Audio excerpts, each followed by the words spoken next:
Ikpata ego onye kpata ego Gbabanbo ka Ikpata ego onye kpata ego Gbabanbo ka Ikpata ego onye kpata ego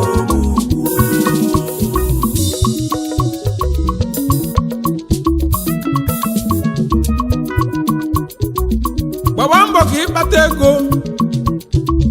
Gbabanbo ka Ikpata ego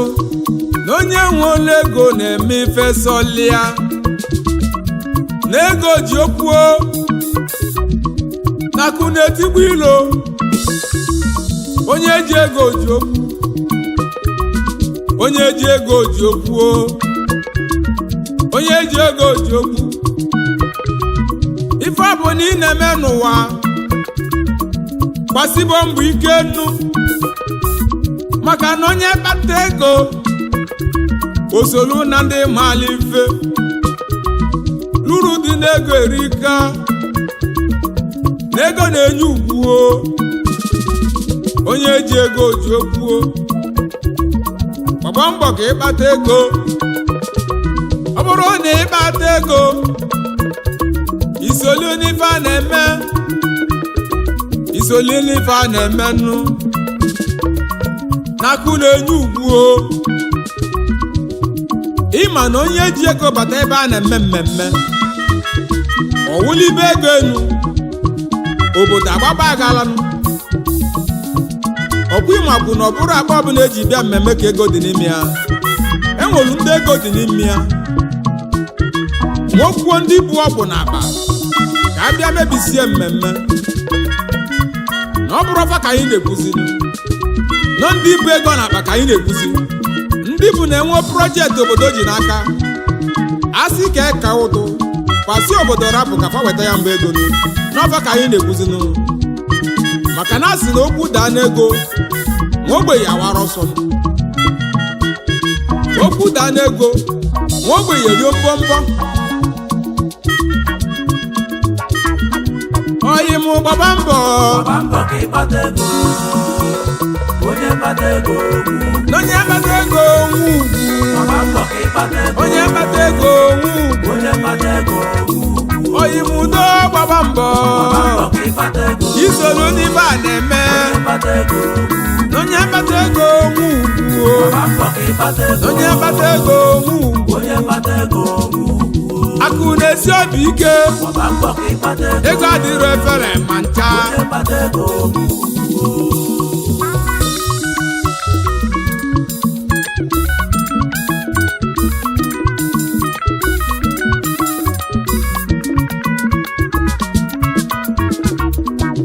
enwere ife melụ m n'obi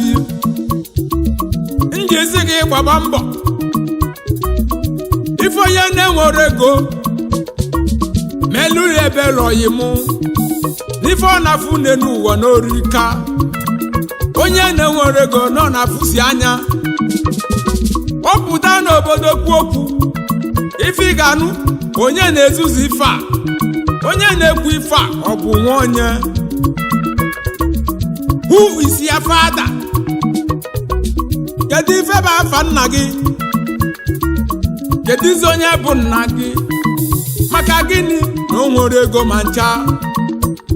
Onye na-enwere ego na fife onye ụbịam na afụsi anya oyi mụ Gbabanbo ka Ikpata ego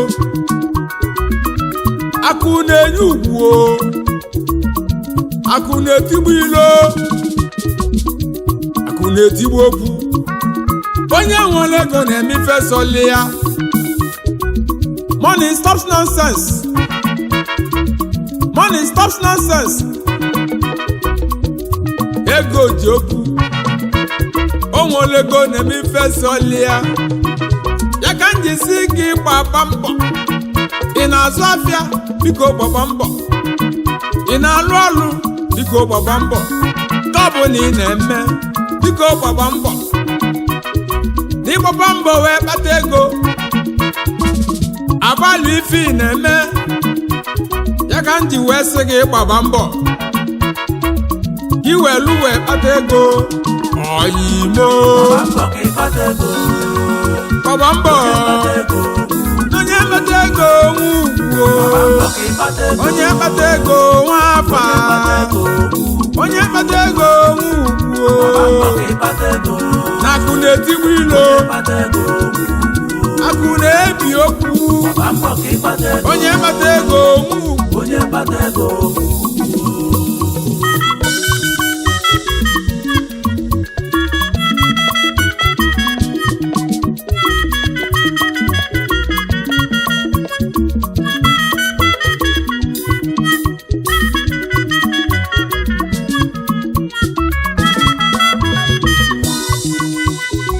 ịma na ego dị n'ogwu oyimụ ịma na ego dị n'ogwu agwa ogbenye ife ji bụrụ ọgaranya ọsị ka ya bụrụ ogbenye enwere ife na-ewe m iwe onye gba mbọ nwe ego ife onye gbalụ mbọ kpata ego asị na ọgbọrọ ogwu ego ndị nwa na-akpọ mmadụ onye ogwu ego igboro ọgwụ ụbịam ka njụọ ụbịam ọ bụ afa nna gị ka mmalụ ụbịam ọ bụ ya so nne m enwe ebe a na-agba ọgwụ ego gosi m na nchọrọ ka m gbọọ na Obereagu nwa Egbuoma chọrọ ka ọ gbọọ gbaba mbọ ka ịkpata ego na onye nwere ego ya bụ onye ọgwụ ego osisi pụtara ife ya ka nwụ na-ama okwu abụrụ ọtọ ntọm okwu abụrụ ọtọ ntọm ego dị mma onye ọbụla biko gbaba mbọ ụmụ Igbo n'ọgwụ ugo kọra m n'ọnụ maka na ego dị mma ya ka njasị ụmụ Igbo jee n'otubo ego n'ife ego na-eme elika oyimo onye kpata ego nwugwu onye kpata ego nwugwu oyimudo Gbabanbo isoro n'ife a na-eme onye kpata ego nwugwu onye kpata ego nwugwu akụ na-esi obi ike ego adịrọ efere ma ncha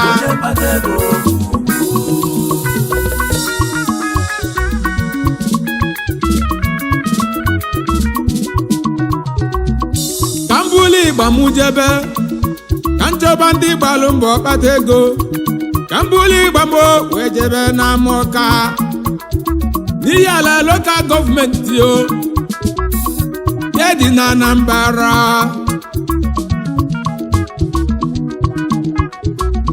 anyị awụnye na be odogwu Chief Chidebere Young Igbo kwupụta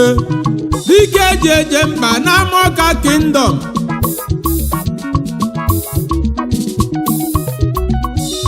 dike eji eje mba o ji ala ata eme ọgọ nwa mụrụ arịra na Chairman Chief Executive Officer Andal Akpatina Limited odogwu gbalụ mbọ wee kpata ego na n'ama Ọka oji esteti eme ọgọ odogwu ji health center wee melie obodo ọgọ ọ lụrụ health center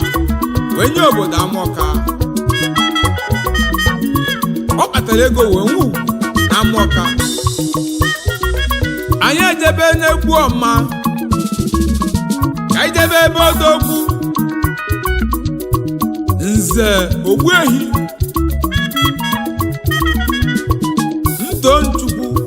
Chukwu dube m alọị onye ma na ọ ga-eme alụsi ogbugbu dike Chairman Chief Executive Officer Onino Motors Asaba oji moto eme ọgọ ezi nwanne nke m o so na ndị gbara mbọ wee kpata ego oyibo ya ka o ji wee nwuo n'Egbuoma niile nụ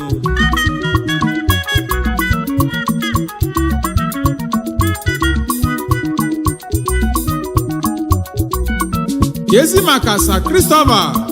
C. Chukwudi, Chairman, Chief Executive Officer,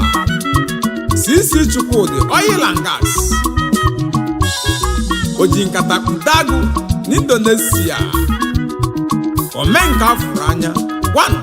of Igbo Land, ezi nwa si Egbuoma wee bịa. O so na ndị gbara mbọ wee kpata ego n'Indonesia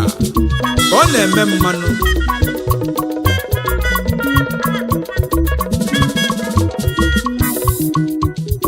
Jirimana eluigwe na-eme agụ nwa one of Olo, Chairman CEO Lekki Park Hotel n'Owerri.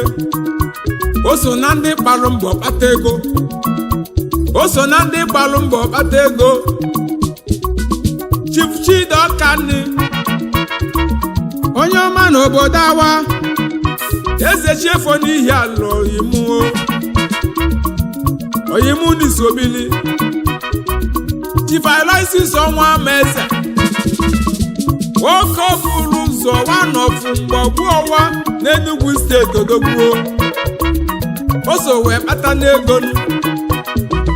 Gbaba mbọ ka ịkpata ego. Onye kpata ego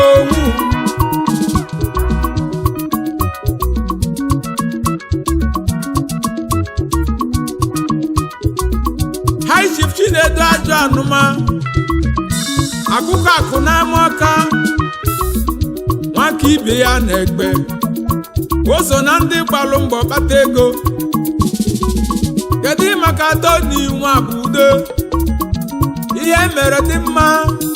ụmụ nwanne na jọngụlụ nwanne nke m. O so na ndị gbalụ mbọ n'elu ụwa. Na Sweden ka ọ nọ, ebe a bụ ka ọ na-eme mma. Anyị ejebe na China, Ikechukwu mmadụ so bili. Eze elisi akụ n'ọzọ ụbụlụ, eze oyi n'iso wee bili. Chairman CEO Express Shipping and Cargo Limited onye ọma. CEO Aike Logistic Trade Limited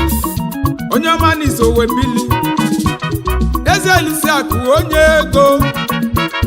Eze elisi akụ bụ onye ego. Gbabanbo ka ịchụta ego. N'onye chụta ego ugbo. Gbabanbo ka ịkpata ego. Onye kpata ego ugbo. Onye kpata ego ugbo. Gbabanbo ka ịkpata ego. Onye kpata ego ugbo. Onye kpata ego ugbo. Akụ na-etugbu ilo. Gbabanbo ka ịkpata ego. O ji ego ji okwu. Onye kpata ego ugbo. Onye kpata ego ugbo. Gbabanbo ka ịkpata ego. Onye kpata ego ugbo. Onye kpata ego ugbo.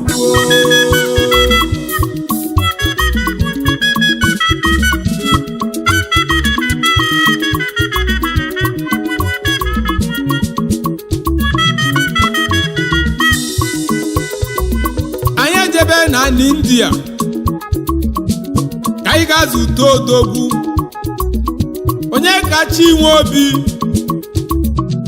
Indian money odogwu ọmọ nwanne na jungle, onye nzuzu si no brother in jungle. Odogwu na-enyere ogbenye aka. Ọchịrị ọzọ na India. Indian money onye ọmani ga-adị. Odogwu n'Igbo onye ego. Obere aga ekene Indian money kenelu m lọlọ gị. Lọlọ nwanyị onye ọcha. Odogwu na-enyelu ogbenye aka nnu. Odogwu na-enyelu ụmụ Igbo aka n'India. N'osumoghu ka o si eje. Kedu maka benu ndị bilie? Ezi nwanne nke m Ezi Ugonna nwa Egbuoma na ga-adị. Besatu n'ozoro esibe. Chairman CEO Benvos International Company Limited.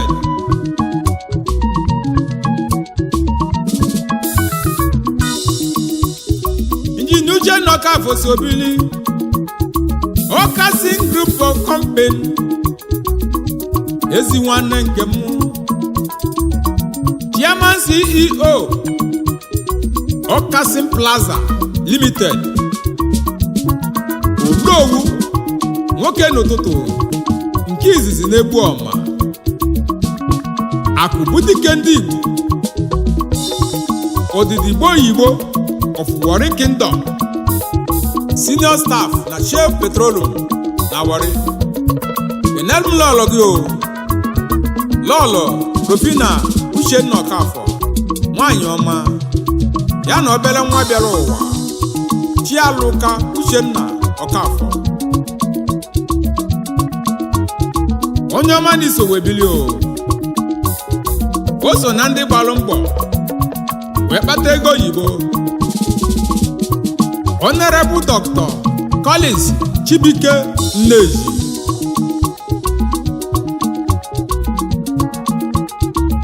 onye ọma na-eso wee bili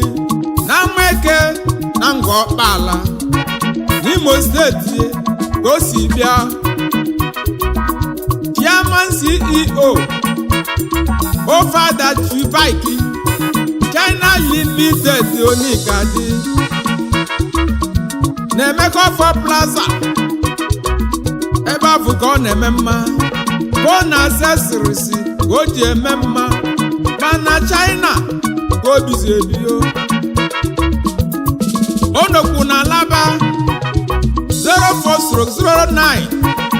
FF Aso Rock Plaza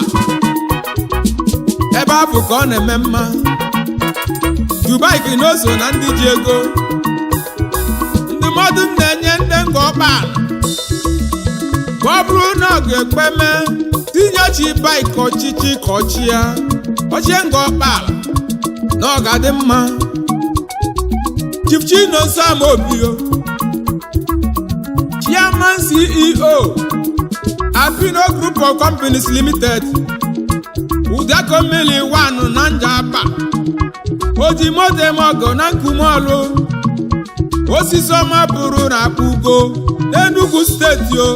Ojimodemogo ama ndị ga-emelu ụmụ Nze Chukwuma Eze Adachie Nwachia na Amaroji 1 n'ihi ala oke mmụọ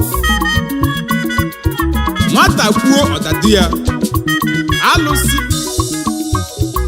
odogwu ji nkata wee budo agụ na Germany efi na-enwere ọdụ chi ya na tiri didi nwoke arụ ya na-asọ mkparị Oshendo na Hanover Germany Chairman CEO Eze Shipping Company Limited Chairman Eze Motors Limited onye ọma na Hanover Germany Obereagu Austria nwa Egbuoma ekene gị Chief Leonard Iyo Ugobere Noji nwa mara Riakụ Eze Obi nwa 1 na Amsterdam Holland ikuku ọma n'Ụmụọnya Chairman CEO Let's G Peters Limited aka na-alụ Let's Go Peters mmanya bụ ọkasị mma enelu m n'ọlọ gị Chief Mrs. Celine Iyo Uteze nwanyị ọma Ojugo nwanyị ọma Obereagu Austria nwa Egbuoma ekene unu so na ndị gbalụ mbọ wekpata ego ezi maka Ndubisi Michael Onyekwulisi Ekwueme ndị Igbo na Malichia Chairman Amazia Mobility Travel and Tour Agency Central Bahad na Malichia o so na ndị gbalụ mbọ wee kpata ego oyibo ezi nwa si Egbuoma eje anyị ejebe n'Ọhakpụ Kingdom nke dị n'Oru West High Chief Chinyere si mba na-asọ Ezugo Chinyere izizi n'ọha kwụ odogwu na Hanover Germany kenelu m lọlọ gị lọla m uche mba na-asọ ugosi mba nwanyị ọma na ịga-adị onye ọma na Hanover iso na ndị gbalụ mbọ kpata ego ọbịala ga-ekene oyi m Gbabanbo ka ịkpata ego onye kpata ego onye kpata ego onwe ugwu Gbabanbo ka ịkpata ego onye kpata ego onwe ugwu onye kpata ego oyi m udo Gbabanbo ka ịkpata ego isolu n'ibe a na-eme kpata ego onye kpata ego onwe ugwu ka ịkpata ego onye kpata ego onwe ugwu onye kpata ego akụ na-esi obi ike Gbabanbo ka ịkpata ego ego adịrọ efere ma ncha onye kpata ego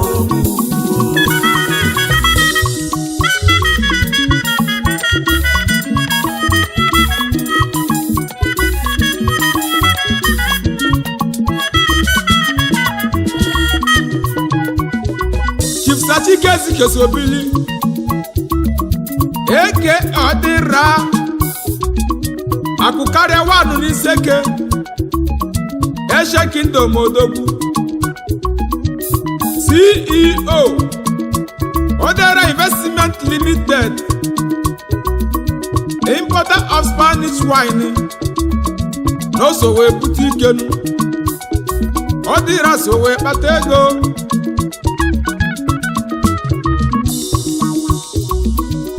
Chika Divine Ụkọchukwu Japan na South aka ọnwa na n'uli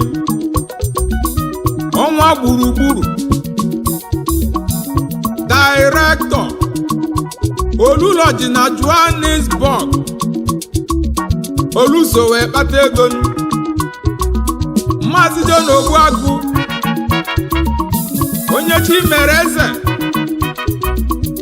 na Neda onye mbi one of Igbo land Sunday n'idomu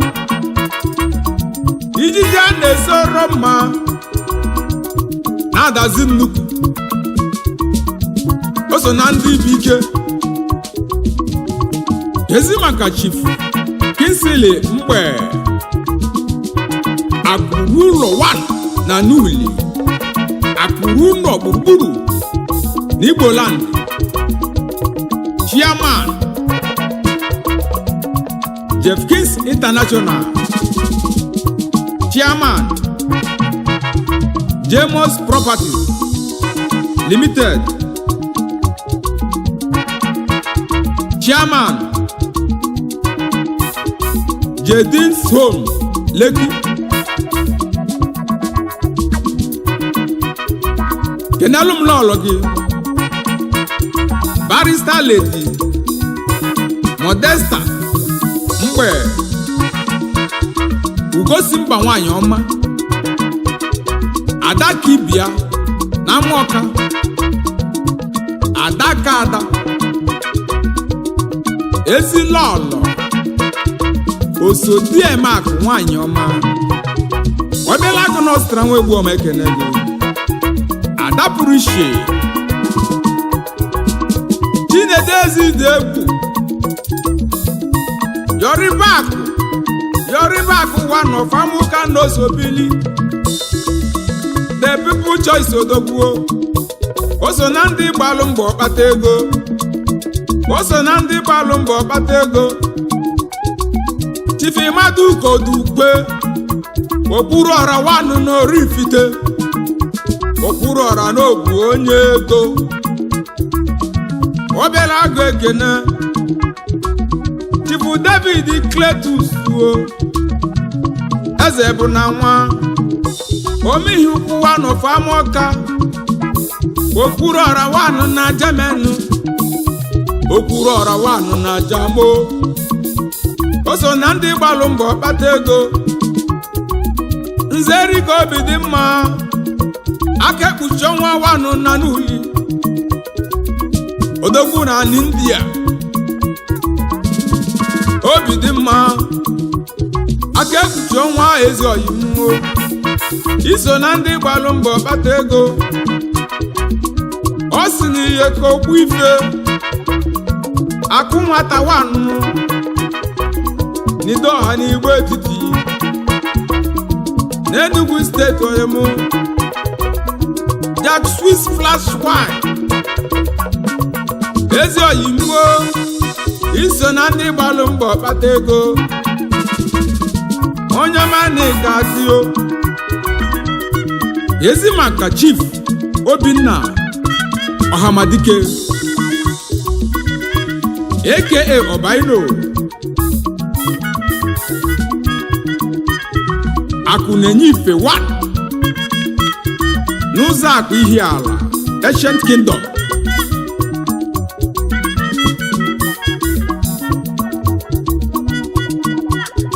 Sachiji Okonkwo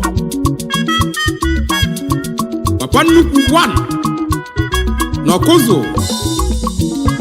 o so na ndị gbalụ mbọ wee kpata ego ezi maka Kelechi Nwabasi aka Aboy onye nna papa ụmụ ogbenye n'Ụmụahịa akụ enwe be 1 n'Abia steeti o so na ndị gbalụ mbọ wee kpata ego ezi maka Chinedu oji nke ya aka akụ enwe be 1 na Ameri onye eze 1 na Austria o so na ndị gbalụ mbọ wee kpata ego ezi maka Chief Ipolitus Ibe Aṅụsị Akajugo the double chief na Nuli CEO Iposonic Bureau de Change na Brazil o so na ndị gbalụ mbọ wee kpata ego Chief Ifeanyi Ezebenye anyị la aka afụdị mkpa n'isi ego na Amawka Ancient Kingdom odogwu metụ m ka nnụtụ isi ego gị afụdị mkpa n'isi ego Gbabanbo ka ịkpata ego onye kpata ego Gbabanbo ka ịkpata ego okwu dana ego nwa ya wala sọ okwu dana ego gbenye rie mbọmbọ Gbabanbo ka ịkpata ego onye kpata ego Gbabanbo ka ịkpata ego onye kpata ego Gbabanbo ka ịkpata ego onye kpata ego Gbabanbo ka ịkpata ego onye kpata ego Gbabanbo ka ịkpata ego onye kpata ego